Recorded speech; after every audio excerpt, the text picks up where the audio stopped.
You know, in LED pre-sales, a great quote is about so much more than just the price.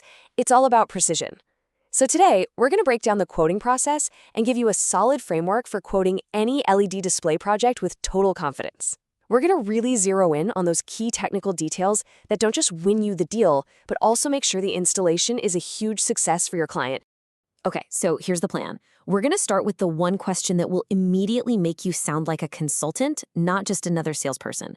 Then we'll unpack the huge differences between indoor and outdoor displays, get into the nitty-gritty of power requirements, which, by the way, are so often overlooked, and we'll wrap it all up with a simple checklist to make sure every single quote you send out is rock solid.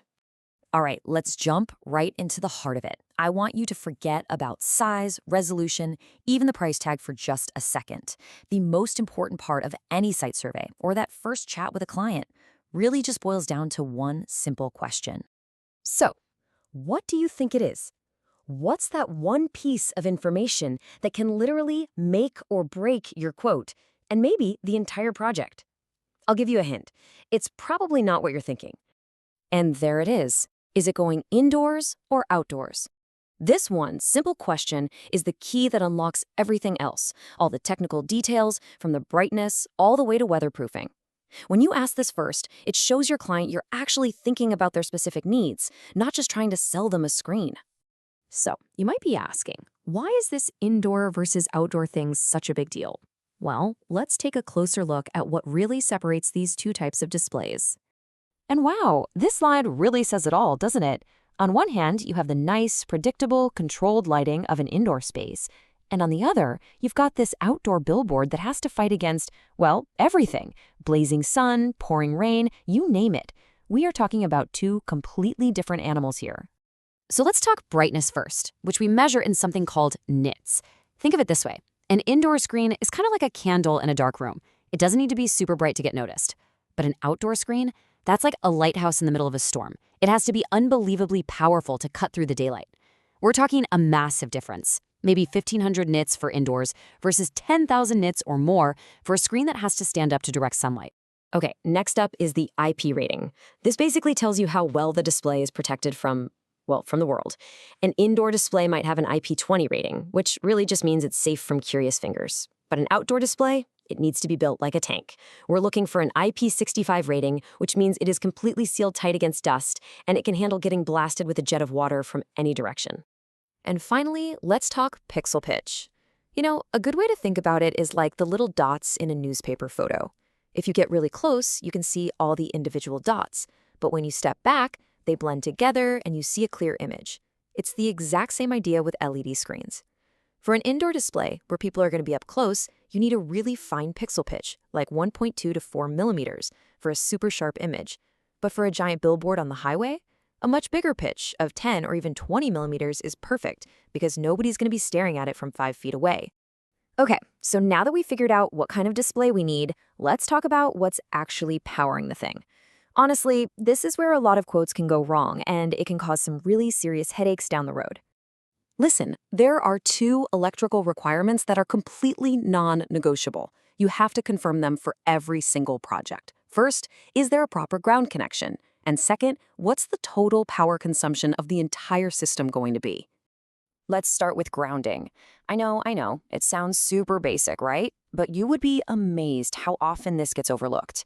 And the consequences can be pretty severe, not just for the equipment, but for the people using it. For any 220-volt system, a dedicated ground wire is not a nice to have. It is an absolute must. This is your number one line of defense against power surges, and it's what guarantees the safe operation of the whole setup, including any computers you might have plugged into it. Seriously, this has to be a non-negotiable item on your site survey checklist. And this right here is exactly why that stable, grounded power is so critical. Think of this little LED driver as the heart of the display. If it's not getting clean, consistent power, you're going to see all sorts of problems like flickering, and it can dramatically shorten the lifespan of the entire screen. All right, on to our second power requirement. This one involves just a little bit of math, but don't worry, it's actually really simple. Here it is. This is the magic number you need to burn into your brain. 10 kilowatts. This is the threshold. This is the number that tells you whether or not you need to add one more critical component to your quote. Think of it as the dividing line between a standard installation and one that needs some extra muscle. So here's the deal. If your display system is going to pull more than 10 kilowatts of power, you absolutely have to include a soft starter in your quote. Imagine this. When you turn on a massive LED screen, it's like opening the floodgates of a dam. You get this huge, sudden rush of electricity all at once. A soft starter is like a valve that opens those gates slowly and smoothly, preventing that giant surge from overwhelming the electrical system, tripping breakers, or even damaging other equipment on the same circuit. Phew, we've covered a lot of ground. So let's pull it all together into a simple, straightforward checklist that you can start using on your very next client call. Here it is, your 3-step checklist for a perfect quote every single time. 1. Define the environment. Is it indoor or outdoor? 2. Confirm the grounding. And 3. Calculate the power draw. When you follow these steps, you're not just whipping up a quote, you're actually building a real solution that's safe, reliable, and perfectly designed for your client's needs. So as you can see, all these technical details aren't just about getting the numbers right on a quote. They're about building trust with your client. When you start asking these kinds of questions, you're showing them that you're not just trying to make a sale. You're showing them you're invested in their success. You become their consultant, their expert, their partner. So the real question is, how are you going to use this knowledge to elevate your next client conversation?